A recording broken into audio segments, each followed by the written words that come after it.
CRR SLR सारा दारोमदार होता है हमारे किस पे, ये 2 और 1 दोनों में बता दिया, और दोनों ही किस में मॉड्यूल में है, ये एक में C में है, 2 में तो किस में है C में, और इसमें कितना है 1 में D में। ठीक है, देखिए इधर देखिए जरा, आपके पास डिपॉजिट होते हैं और डिपॉजिट दो तरह के हैं,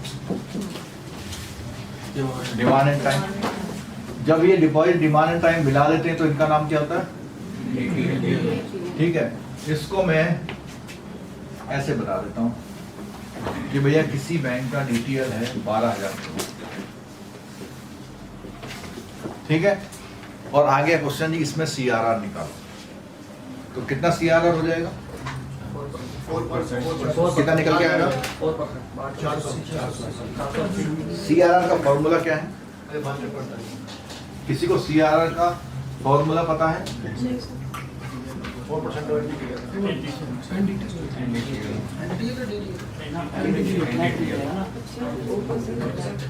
NDTL है, यानी कि DTL से नहीं निकालना है CRR, इससे निकालना है। अच्छा, इसके पीछे थोड़ी कहानी में बताता हूँ ऐसा क्यों लॉजिक लाया हो।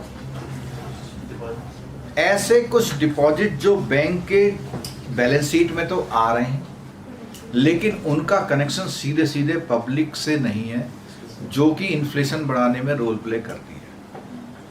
CRR और SLR का जो पर्पज है वो बेसिकली इन्फ्लेशन और लिक्विडिटी के बेस पे है, मानते हो। तो जब उसने देखा कि हमें करना है तो उसने कुछ ऐसे डिपॉजिट या ऐसी लायबिलिटी को इसकी कैलकुलेशन में पार्टिसिपेशन नहीं दिया जो कि डायरेक्ट पब्लिक को इन्फ्लुएंस नहीं करते, ठीक है।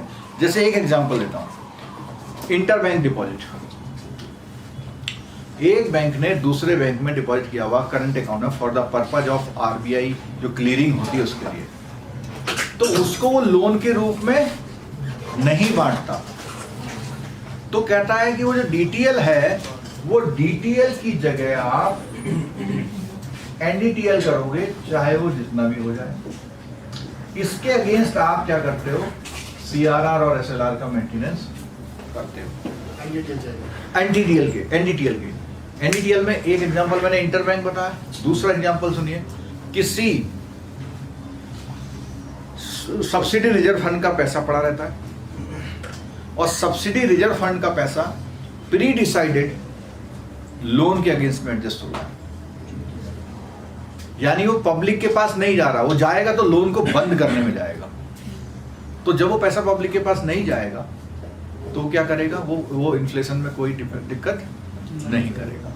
दूसरा आइटम, तो ऐसे कुछ आइटम हैं आपकी इस बुक में, इस पेज नंबर 428 पर दिए हुए हैं। जरा देखो, मेन कंपोनेंट ऑफ DTL पहले पेज नंबर 528 पे, इसको हम बिल्कुल लाइन टू लाइन पढ़ लेंगे, याद रहेगा ये, एक आध न्यूमेरिकल करके देख लेंगे। मिला? अब मैं पढ़ रहा हूँ, एक ही चीज को समझा दे रहा हूँ। पहला बोलता डिमांड डिपॉजिट जो भी होगा, held in current saving margin money LCOD कुछ भी है, एवरीथिंग। टाइम डिपॉजिट कुछ भी। ओवरसीज बोरोविंग भी वो है, एक तरह से आपके पास आती है तो आप उसका डिप्लॉयमेंट कहाँ करते हो, लोन्स में ही करते हो, और आपकी लायबिलिटी है। Foreign outward remittance in transit, जब तक आपके कब्जे में है वो, जब तक आपके कब्जे में। अदर डिमांड एंड लायबिलिटी जैसे एक्रूड इंटरेस्ट। देखो, एक्रूड इंटरेस्ट का कॉन्सेप्ट बहुत पहले से चल रहा था, लेकिन CRR SLR में से बहुत बाद में जोड़ा गया, क्योंकि जो भी एक्रूड इंटरेस्ट हो गया वो एक तरह से डिपॉजिट के लिए क्या हो गया, जब वो प्री मैच्योर कराने आएगा तो दोगे ना उसको उतना। 5,000 की FD थी और 7,000 हो गया आज, तो दोगे। उसके बाद क्या है, अदर डिमांड लायबिलिटी। फिर बोला schedule commercial banks are exempted from maintaining CRR on the following liability. किन किन चीजों में बोला हुआ देखो, कहता है कि liability to the banking system in India as computer. कहने का मतलब है कि सेक्शन 42(1) RBI एक्ट में जो बातें कही हुई है उनको छोड़ दोगे। दूसरा बताया क्रेडिट बैलेंस इन एशियन क्लियरिंग यूनियन का जो है अकाउंट है डॉलर में मेंटेन है, उसको छोड़ दोगे क्योंकि क्लियरिंग पर्पज से रखा हुआ आपने। डिमांड एंड लायबिलिटी कितने के साथ respect of their offshore banking unit, आपके किसी फॉरेन ब्रांच का पैसा पड़ा हुआ है, वो कहाँ जाएगा? फॉरेन जाएगा, उसको नहीं देंगे। फिर क्या बोलता है? The eligible amount of incremental FCNR, इसको समझ लेना। इंक्रीमेंटल एफसीएनआर क्या होता है? इंक्रीमेंटल एफसीएनआर ये होता है कि आपका $5000 का क्या है? एफसीएनआर है। परसों पढ़ा था आपने एफसीएनआर। अच्छा, ये एफसीएनआर आप उसके पास है और आ गया साहब हमको लोन दे दो, दे दोगे? $3000 का दे दिया आपने लोन, और उसने 3000 की एक और एफडी बना ली। करते ना? नहीं करते? बॉडी लेके एफडी बनाना। तो ये इंक्रीमेंटल हो गया, यानी 5 का उस तीन जो लिया उसने 3 का कर दिया। कितने थी एक्चुअल? एक्चुअल कितनी थी? 5000। इंक्रीमेंटल एफसीएनआर लोन्स, ठीक है? तो उस पे भी आप क्या करोगे? उसको छोड़ दोगे। और क्या बोलता है? एफसीएनआर पे भी है और किस पे? दोनों पे। और बोलता है एनआरई पे भी है। Deposits of मैच्योरिटीज of 3 year and above, 3 साल से ऊपर वाली, ठीक? फ्रॉम द बेस डेट ये छोड़ दो। आगे देखो, minimum of eligible credit and outstanding long term bonds to finance infrastructure loan. कोई ऐसा पैसा आपने रखा हुआ है, बॉन्ड से खूब कलेक्ट कर लिया पैसा, लेकिन उसको लोन नहीं दोगे आप, उसको लॉन्ग टर्म के लिए इंफ्रास्ट्रक्चर के लिए लगाओगे, तो वो भी आपके इन्फ्लेशन में कोई रोल प्ले नहीं करेगा, ठीक है? मतलब स्पेसिफिक पर्पज के लिए रखा हुआ। अगला क्या है? मिनिमम हो गया। अच्छा, अब बोला है the following liabilities are excluded from the CRM.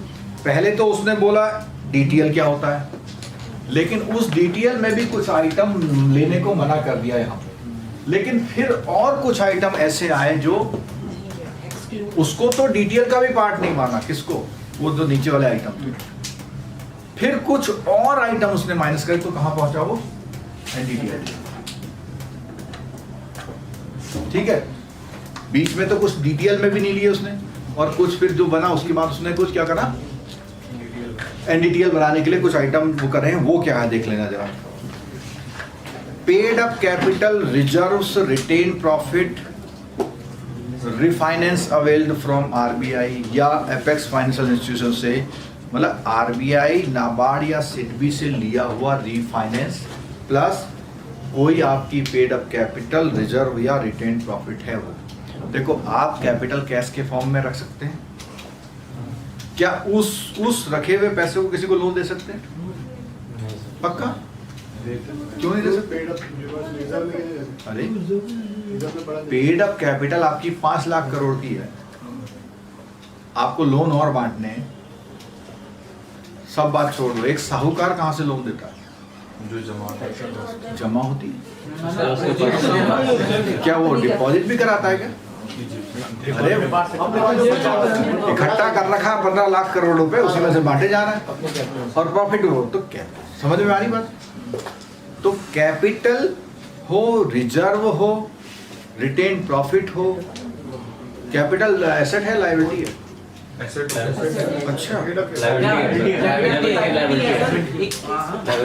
ऐसे ही करोगे? कैपिटल लायबिलिटी है। उस लायबिलिटी से हम एसेट क्रिएट करते हैं। नहीं, तुम्हारी नहीं है कैपिटल। कैपिटल किसकी होती है? शेयर होल्डर की। तुमने लगाए तो तुम्हारी है, अपनी है। तो चलो, तो क्या बोला? ऐसी कोई भी, ये भी लायबिलिटी तो है। अच्छा, तो लायबिलिटी जो है क्या होती हैं, उसको वो नहीं करते। करी में ठीक। अब क्या बात है अगली? ये नाबार्ड सिडबी वाले को क्यों छोड़ा भाई? रीफाइनेंसिंग वाला। हाँ, रीफाइनेंसिंग वाला। क्या बोला? अगर कोई रीफाइनेंस आपने वहां से लिया, तो देखो किसी से रीफाइनेंस लोगे तो वो आपके लिए लायबिलिटी तो बन रहा है, लेकिन वो आपने किसको बांट दिया? पहले ही, वो पहले ही बांटा जा चुका है। रिफाइनेंसिंग किसके लिए मिलती है? जो आपने फार्मर्स को लोन दे दिया, उसने तो महंगाई बढ़ा दी जितनी बढ़ानी थी। ठीक है, लेकिन आपने लाइबिलिटी ओन कर रखी है किनसे? पब्लिक से नहीं, उनसे, उनका वाला भी नहीं लोगे। और तीनों ले लिए, आरबीआई, कौन, सिडबी, नाबार्ड या एनएचबी जो भी है, ठीक है। आगे देख लो, नेट इनकम टैक्स प्रोविजन, कुछ लाइबिलिटी आपके वहां पड़ी हुई है किसी खाते में इनकम टैक्स नाम से, वो किसको देनी है?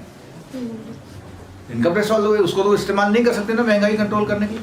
और देखिए, क्लेम्स रिसीव, कोई डीआईसीजीसी ईसीजी से किया हुआ है या कोर्ट रिसीवर से कोई पैसा आया हुआ है, क्लेम्स आया हुआ, वो क्लेम भी किसी महंगाई बढ़ाने के काम नहीं आता, जिसका बेचारे का नुकसान हो गया उस काम में इस्तेमाल होता है। वो लेके बाजार नहीं जाएगा, जो चीज नुकसान हो चुकी है उसको पूरा करेगा। आगे देखिए, liability arising on account of utilisation of limit under बैफ, बैंकर्स एक्सेप्टेंस फैसिलिटी में कुछ ने लोन उठाया, बैंक बैफ जैसा है, जैसे आपका वो होता है ना रेपो टाइप का, इस तरह का। अगला देखिए, डीआरडीए का कुछ पैसा पड़ा हुआ, हालांकि डीआरडीए का काम अब थोड़ा कम सा हो गया है, तो उसकी सब्सिडी है कितने रुपए की? 10,000 रुपए की मिलती थी। सेल्फ हेल्प ग्रुप में पता 10,000 क्यों लिखा हुआ है? लॉजिक मिलाओ तेरा। एसएचजी में इंडिविजुअल्स और सब्सिडी मैक्सिमम कितनी है? 10,000 रुपए, इसलिए लिखा हुआ, ठीक है। कोई पड़ी हुई है वो नहीं करोगे, मैंने बोल दिया subsidy reserve fund account. Subsidy related to NABARD ने कुछ भेज रखी है, होता ना कई सारे कामों के लिए, वेयर हाउस बनाने के लिए, कोल्ड स्टोरेज के लिए नाबार्ड सब, वो भी। आगे बोलता है bill rediscounted by a bank with eligible financial institute as approved by, कौन सा?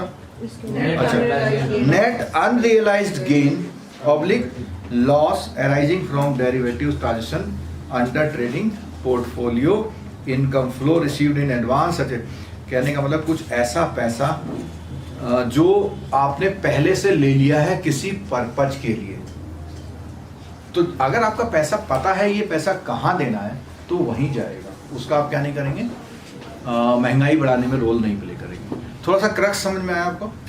ठीक है। ऐसे ही एसएलआर में आ जाओ, जरा नीचे एसएलआर में आ जाओ। एसएलआर में सबसे नीचे देखो क्या होती है एसएलआर, 3 आइटम लिखे हुए हैं। ये भी कई बार बच्चे गलत कराते हैं इस क्वेश्चन को। एसएलआर किस किस में मेंटेन, किस किस रूप में मेंटेन होती है? इसमें जो बच्चे गलत करके आते हैं वो गोल्ड वाले को गलत बता देते हैं। गोल्ड में भी बैलेंस करके एसएलआर मेंटेन होती है, ठीक है। चलो आ जाओ आगे। फिर बोलता है द लास्ट आइटम अब एज अर्ली एक्सप्लेन, छोड़ दो, नीचे आ जाओ। आरबीआई में time to time change the component of the DTL. अगर आ जाए तो कहीं आप बैंकिंग रेगुलेशन एक्ट मत लगाया ना। डीटीएल के कंपोनेंट को क्या करने की पावर, लेने या ना लेने की पावर किसको है? आरबीआई को है, और उन्हीं से वो सीआरआर और एसएलआर का मेंटेनेंस करता है, ठीक है।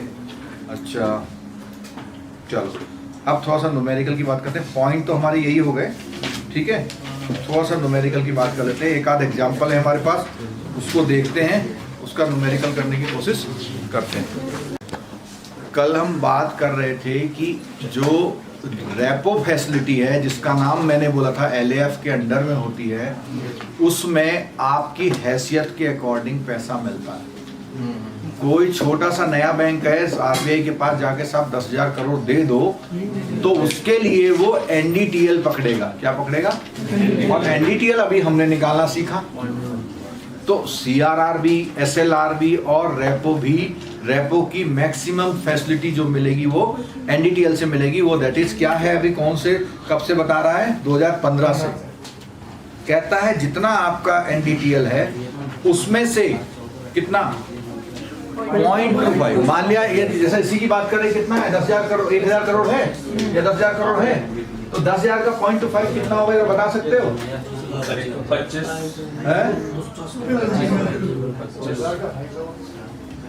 25 करोड़ ही मिलेगी। ये नहीं कि जब भी जरूरत हो तो आरबीआई के पास चले जाओ।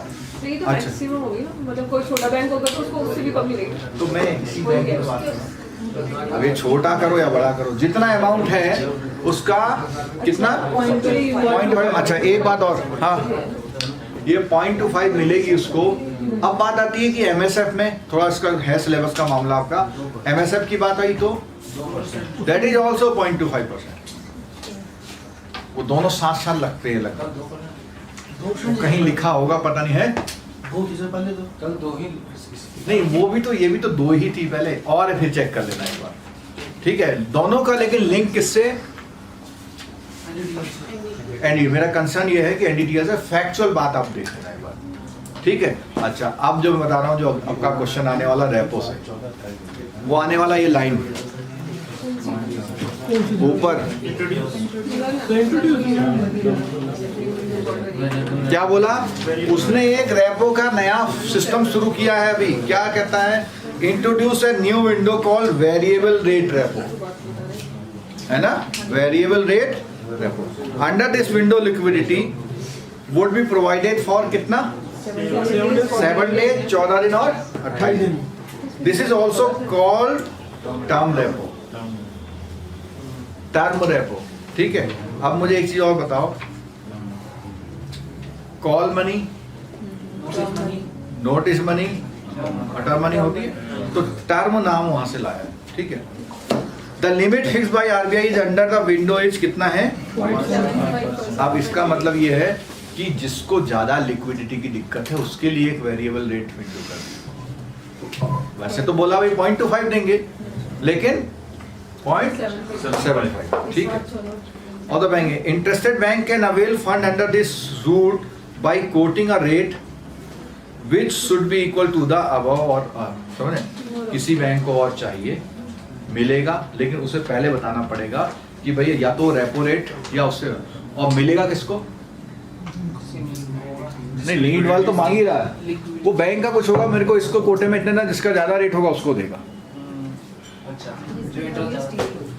जो इंटरेस्ट ज्यादा देगा उसको देगा, ठीक है। और नीचे आ जाएगा, हाँ जी, उससे अगले से अगला पैराग्राफ ना, कॉरिडोर का था सर। किसमें? कॉरिडोर, कॉरिडोर जहाँ पे बहुत सारे लोग एक ही जैसा काम करते हैं, सिल्क कॉरिडोर, मतलब एक से group of activities same type की जहाँ पे होती हैं, उसे ऐसा कॉरिडोर। कॉरिडोर या फिर ओएमओ की बात कर रहा है इसमें? वहाँ पैसे का व्यापार है, हाँ, वहाँ पैसे का व्यापार जहाँ होता है वो कॉरिडोर हो गया।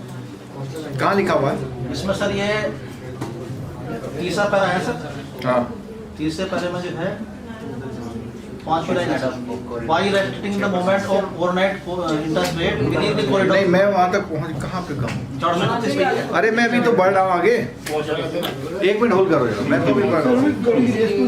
हाँ, अरे इसमें से क्वेश्चन पूछ लेता है, ऐसी बारीकी से आती है थ्योरी।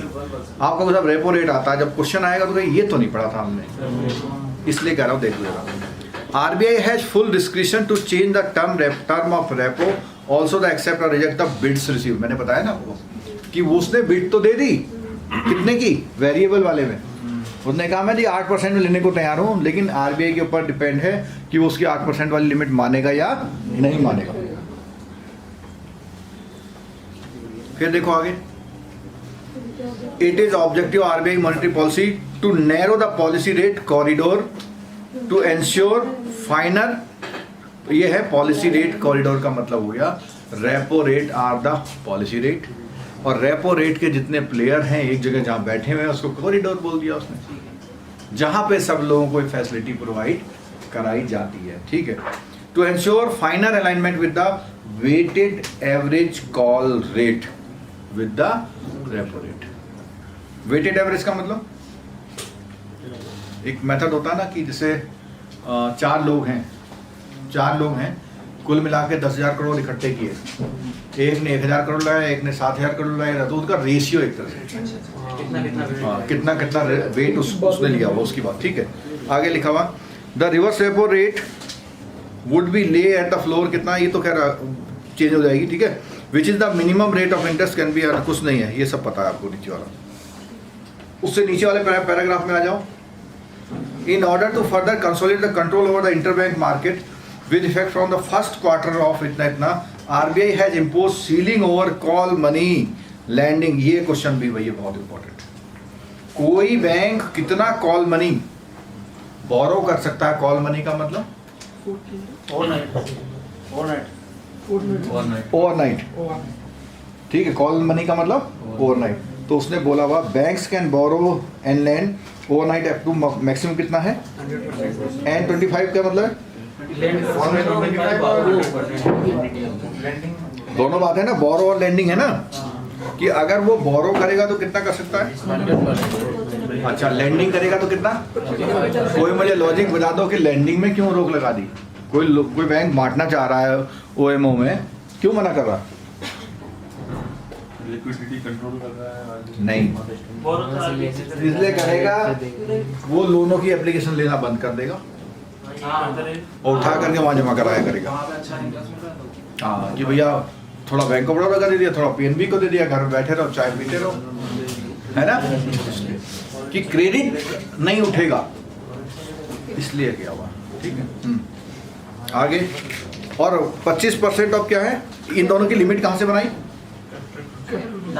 जो उनके कैपिटल फंड है उनसे कितना कर सकता है, जो उनकी कैपिटल फंड है, यानी कि इतने से कैपिटल है, उस कैपिटल का कितने 100, जितना मान लिया कोई 500 करोड़ की कैपिटल वाला बैंक है तो 500 करोड़ तक तो उठा सकता है भाई, उठाने के लिए, लेकिन देने के लिए 125।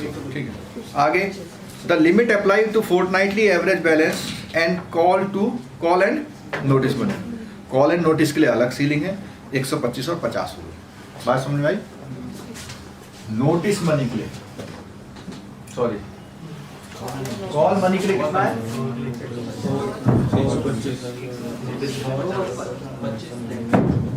कॉल मनी के लिए है,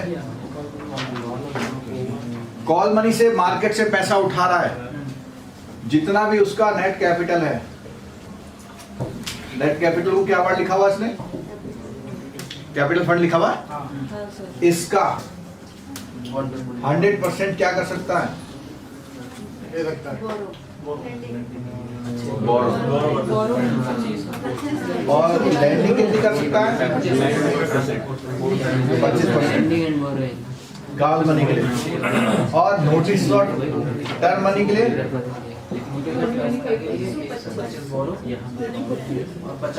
लैंडिंग। ठीक है, ये सारी सीलिंग्स क्यों लगाता है कि बैंकों की आदतें जो है आरबीआई के पास बार बार भाग के आने की, कंट्रोल रहे, कितनी जरूरत है, क्या है, उसको एसेस करते हुए ये बात करता है। ठीक है, समझ में आई बात? कहाँ लिखा हुआ है? सर 2%। कहाँ? मेरे को सर्कुलर दिखाओ। 417। सर्कुलर कब का है? पेज नंबर नहीं। 2011-12 2017 को बता रहे हैं। सर ये इसमें विद्यासागर पटनायक है।